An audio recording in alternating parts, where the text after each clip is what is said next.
When I was 20, I found 2 corpses in my boss's basement. Then she came after me with a knife. Here's the craziest night of my life. Don't forget to follow and like this video. Let's get started. She had a really big, yet old house on a property that could have been beautiful if she had actually taken care of it. She had 2 acres of land surrounded by woods in 3 directions, and the road on the other. The house itself was ancient, mostly made of wood, and the interior was really dark. She would often keep the blinds shut in some rooms for reasons I didn't understand. I would sometimes open the blinds to let some sunlight in, only to find that she'd have shut them by the next time I entered the room. She lit some rooms by candle, which made the house seem even more prehistoric from the inside. To top it off, the wood floors were creaky as hell, just like the woman's name was Mel. She was around 70 years old. The kind of work Mel would have me do would be mostly physical stuff that she couldn't do very well anymore, like sweeping, dusting, cleaning dishes, doing laundry, sorting mail, and other things of that sort. One weekend, Mel asked me to sleep there for a night or 2. The house had like 4 floors. She lived alone, so it wasn't an issue. Well, this takes place over the course of a Friday, and technically a Saturday as well. I arrived as per usual on Friday, speaking very few words to Mel. I dropped my backpack full of my clothes and cosmetics onto the bed in the bedroom that I was going to be sleeping in. As I turned to the door, I saw Mel standing by the doorway. She had a creepy way about her, and this entrance was no exception. She didn't say hello, which wasn't as weird as it sounds. She just instructed me to clean the bedroom right away. After that, she just told me to simply straighten up the whole house.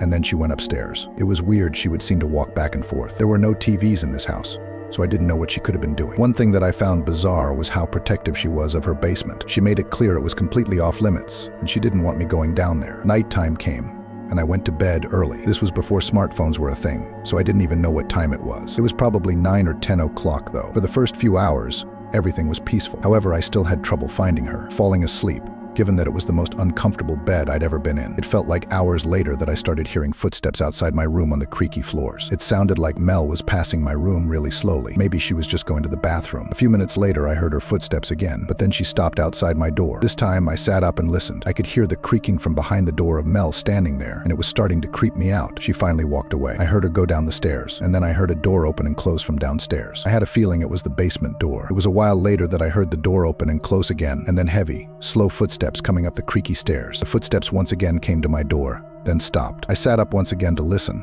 and I could hear creaks of pressure on the floor outside the door, and then I heard the doorknob start to turn. I laid back down and pulled the sheets over me and pretended to be asleep. I heard Mel take a few steps into the room, pause, and then leave. She went back to her room and shut the door. I was a bit disturbed. This was very bizarre behavior. I waited about half an hour before deciding I had to see what was in that basement. I got out of the rickety bed, tiptoed to the door, and then tiptoed down the stairs the best I could. I opened the heavy basement door, flipped on the lights, and crept down the stairs. I made it to the bottom step and held in the urge to scream. There were 2 old wooden chairs, dead center in the basement, and there were 2 of what I could only describe as decaying corpses with wigs on them, sitting in them. The sight of a bug crawling on one of them made me want to puke even more. I brought myself to walk deeper into the basement, closer to the corpses. I had to make sure they were real. Both of the corpses had men's wigs on them. The bigger of the 2 also had a beret on. I don't know much about corpses or their rate of decaying, but I'd say these corpses were both almost a year old. I felt like my heart stopped momentarily when I heard footsteps coming from upstairs on the first floor. I couldn't make it to the light switch. I had no time. I hid behind one of the couches in the basement as I heard slow, heavy footsteps coming down one creaky stair at a time. I had my hands covering my mouth as I heard Mel reach the last stair. I heard her whisper my name. For half a second, I looked around the couch and saw Mel halfway across the basement already with a big kitchen knife in her hand. I knew she would be too slow to catch me, so I ran for it to the stairs. She screamed my name and followed as fast as she could. When I made it to the first floor of the house,